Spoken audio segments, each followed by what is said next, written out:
Scarcity versus Abundance. Daily Inspiration, condensed version.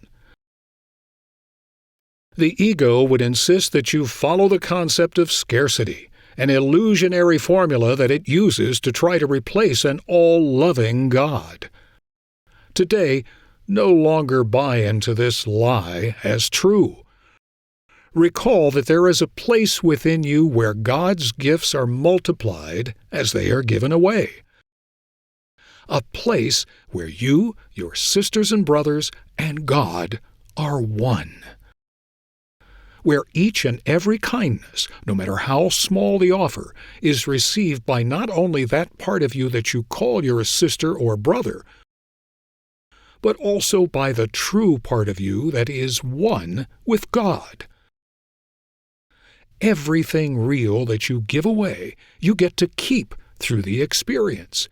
It is this sacred place where your truth resides and transactions end.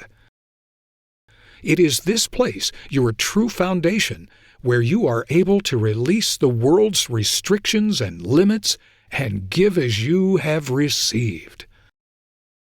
Today, let us be guided to those who are questioning their abundant nature.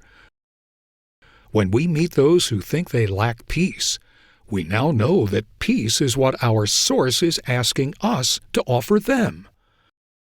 When we meet those who think they lack joy, our mission today is to help them smile or laugh.